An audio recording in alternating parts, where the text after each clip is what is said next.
You're listening to Financial Advisor Marketing, the best show on the planet for financial advisors who want to get more clients without all the stress. You're about to get the real scoop on everything from lead generation to closing the deal. James is the founder of theadvisorcoach.com, where you can find an entire suite of products designed to help financial advisors grow their businesses more rapidly than ever before. Now, here is your host, James Pollard. Over the years, I've shared productivity and work structure ideas about how to get more done without burning out. And every so often, someone responds with some version of, try that with kids, or that only works if you don't have a family. And I get what's being implied. The assumption is that once children enter the picture, the rules change and any advice about productivity, consistency, or progress becomes unrealistic. But it's not really true. Before I go any further, one quick note, I just want to get this out of the way. I am a very private person. If you're in my world, you already know that. I almost never share anything about my personal life. I'm mentioning this now in this Financial Advisor Marketing Podcast episode only because it changes how the advice is interpreted. My wife and I recently had another child. My inner circle members were actually the first people to know because the due date was actually the same day as the November office hours session. So I began that office hours session by telling them at any moment I might get a text message from my wife that she was going into labor. And I wanted to designate someone as the person who would take over the hosting responsibilities in case I had to leave, kind of like being in the exit row of a plane.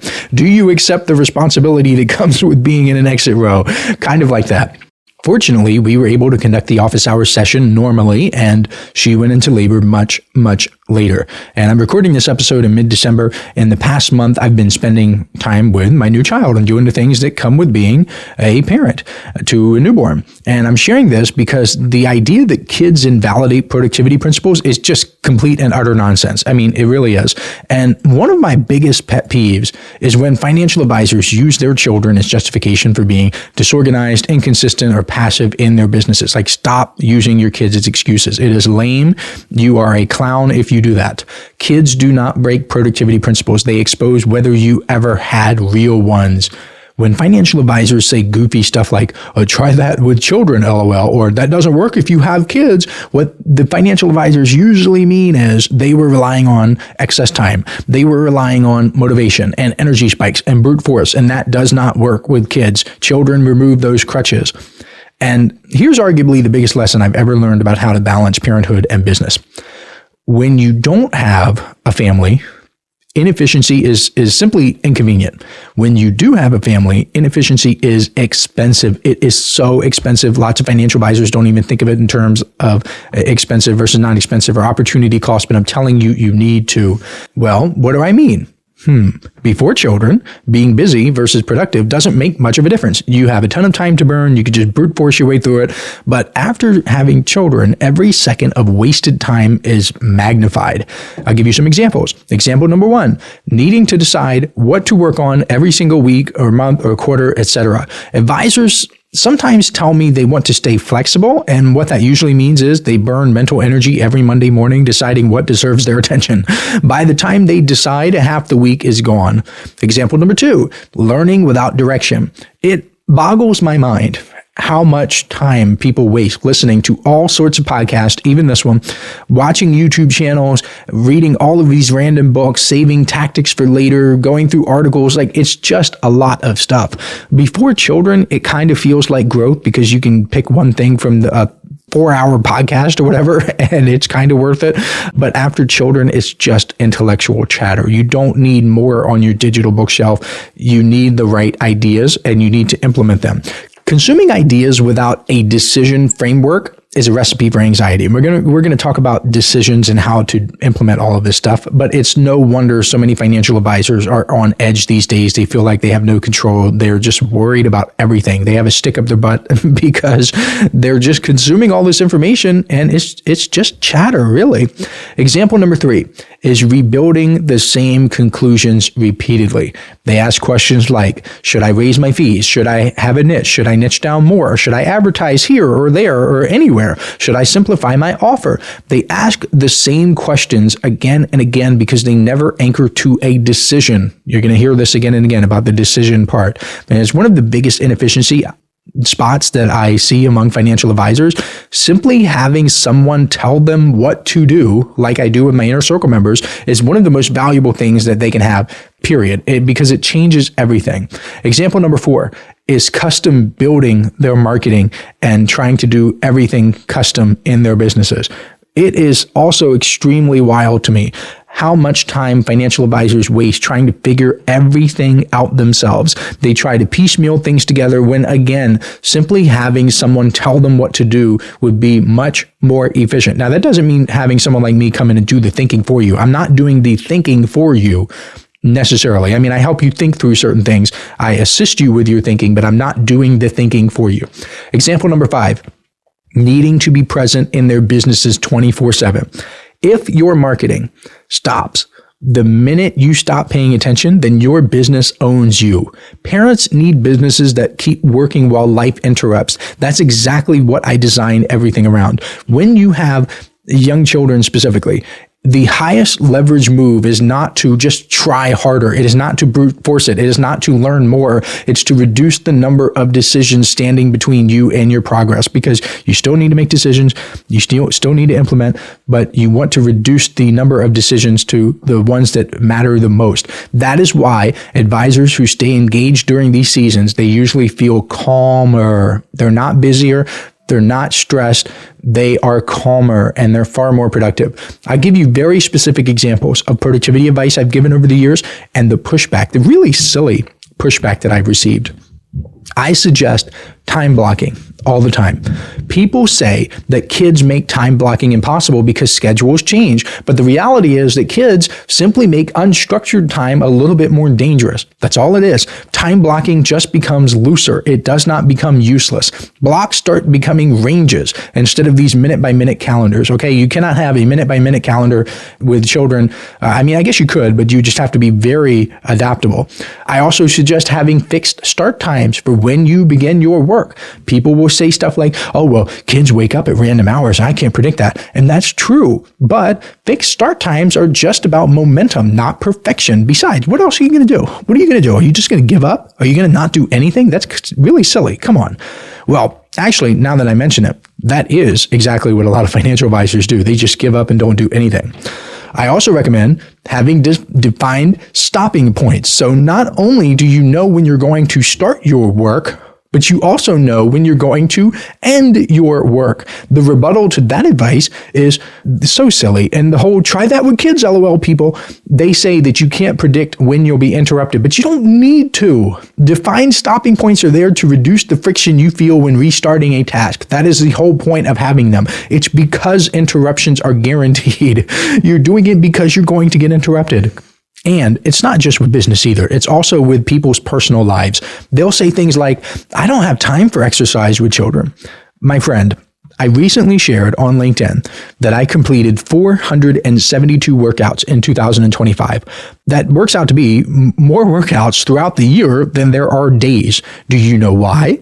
Sure, I did cardio in the morning sometimes and then came back for weights, but a lot of it is because I had to be conscious of my time. If I had to cut a workout short, I would do it and then come back later. That would count as 2 workouts in my tracking app. I use Heavy, HEVY, and if you finish a workout and you start again later, they count it as 2. So if I planned on doing something for 45 minutes and I was at the 32-minute mark and I needed to stop, I would stop tracking in Heavy, the workout app, and then I would come back to finish the other 13 minutes. I did not skip it. I did not say, oh, well, screw it. I'm going to go on about my day. Forget this. I can't do it anymore. I am accountable to myself. If you are raising young children, one of the worst things you could do is build a business that depends on constant improv. You are not an actor on Saturday Night Live. You are not improving in your business. The best thing you can do is follow a clear set of instructions from someone who has already thought through the trade-offs. And to be clear, this is not some theory that I have. I am not sharing information that I read in some book somewhere or ideas that worked back when life was simpler. I know this works because I am actively doing it right now. I am running my business. I am producing content. I am showing up for Inner Circle members up to the literal minute my wife could have gone into labor. How's that for dedication? I am maintaining consistency, all while raising young children and protecting my time and attention. That is exactly why I am so intolerant of inefficiency. I don't have the time the luxury of debating the same decisions over and over. I don't have the bandwidth to reinvent systems that already exist. I'm not going to reinvent the wheel. And I certainly do not have time for businesses that only work when everything goes right. Listen up, financial advisors. This is something special I'm doing exclusively for people who listen to this podcast. If you subscribe to the Inner Circle newsletter over at theadvisorcoach.com/coaching, I will send you a collection of 7 copyright-free emails personally written by me that you can use right away to begin getting more clients. I call these my objection-busting emails because they're designed to overcome the biggest objections financial advisors face. All you have to do is send me an email letting me know you'd subscribed, and I will reply back with a link where you can download them for free. I originally offered these in the May 2024 Inner Circle newsletter issue, and it was one of the most popular bonuses I've ever given away. Today, these 7 objection-busting copyright-free emails are only available to listeners of this podcast because I'm not mentioning them anywhere else. Go to theadvisorcoach.com/coaching to subscribe today. Now, back to the show.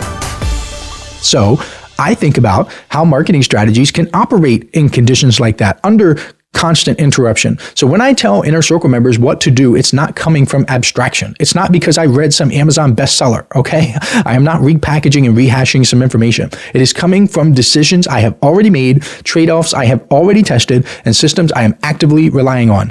I am walking the same path. I am under the same constraints with the same pressures, and that's why I can be so direct. If you want to keep improvising and blaming your circumstances, that path is always available to you. If you want to take it, cool. You and I are probably not going to jive together, but best of luck to you. If you want a business that thrives under pressure with real world advice from someone who is actively living in it, then something like the Inner Circle is probably for you.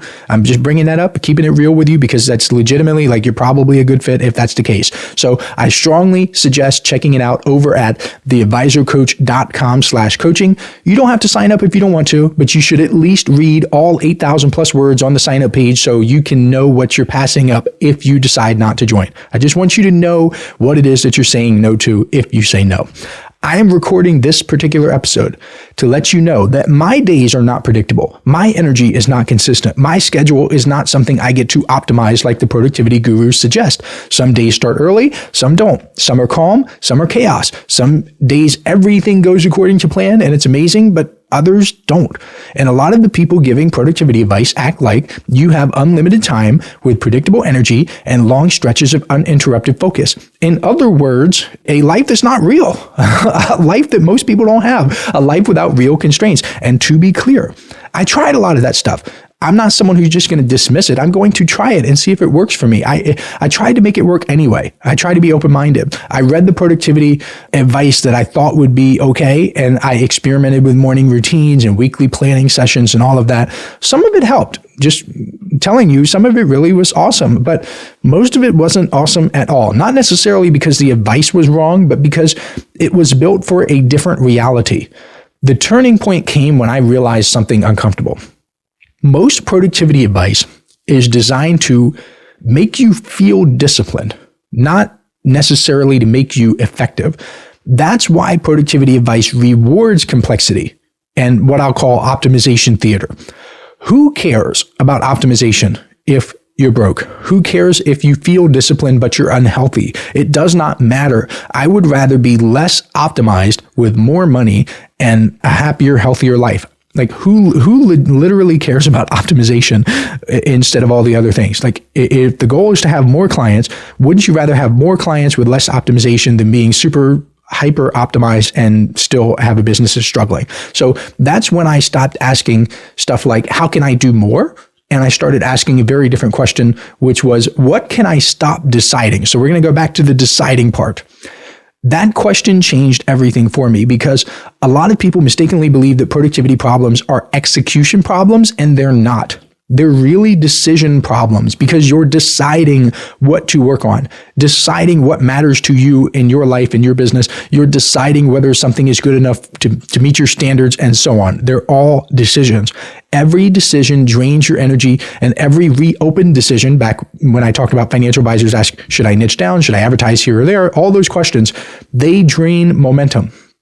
That's why you need to build systems that assume you have a busy life, not just systems for the sake of having systems. You want anti-fragile systems. When you do that, your output from the same level of input, which is literally your productivity, should go up. That is the part that people struggle with, because productivity for very busy people like parents, it's all about reducing the friction, not increasing your effort. Sure, you can always increase your effort. If you want to do that, that's an option available to you, but you don't have to.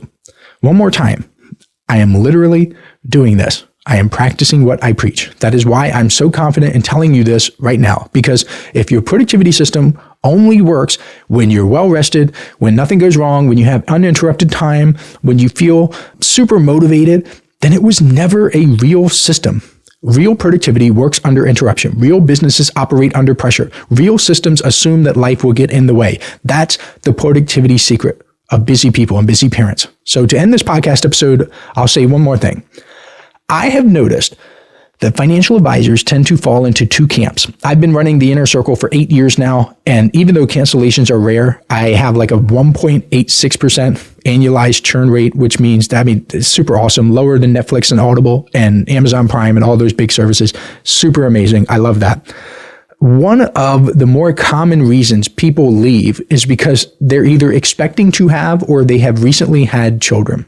And in my mind, it's one of the dumbest things ever, because that's precisely the moment when you should put your foot on the gas and get serious about building real systems. So advisors either A, buckle down and increase their productivity, which is what I think you should do, or B, make things significantly worse.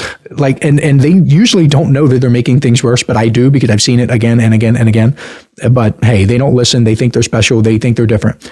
The advisors who make things worse are the ones who say they'll quote unquote pause their marketing for a little bit. They'll quote unquote slow down. They'll tell themselves that they'll continue building their businesses when things settle down. But what they don't realize is that ain't going to happen. Life does not return to a quieter baseline. It just changes form. By the time they re-engage, if ever, I'm not saying they come back to the inner circle because I blacklist people. I don't let them back in.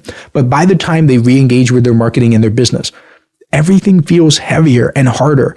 They have less predictable revenue. They have less confidence. They have more pressure packed into fewer hours because their life changed form. And at that point, if they're in clown world, like some people are, the children become the scapegoat. And that is so sad. I hate when they do that. Like I said, it's one of my biggest pet peeves. But the real problem was the decision to step away from structure at the exact moment it was needed most. Here's why the split happens. This divide here between Camp A and Camp B has nothing to do with work ethic and everything to do with how financial advisors interpret constraint. The people in Camp A, the ones who buckle down and get serious, they see that constraint as a signal to get serious, to professionalize, to build systems. And Camp B sees constraint as a reason to downshift. So one group, A, tightens the system, B, loosens it. And the outcomes are entirely predictable. And what's frustrating is that Camp B often believes they're being responsible. They tell themselves that they're prioritizing their family, but what they're really doing is postponing the work that would reduce long-term stress for everyone involved. So a fragile business is not family friendly. A business that only works when everything goes right is a liability once other people depend on you. Like, you are screwing your whole family if you believe that you could just stop or walk away or whatever.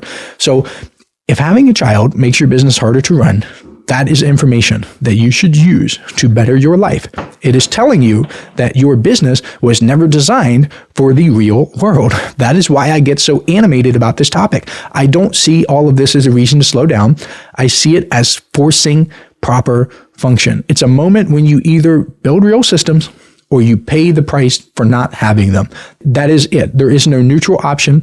That's the fork in the road that most advisors don't even realize they have passed or they're coming up to or whatever.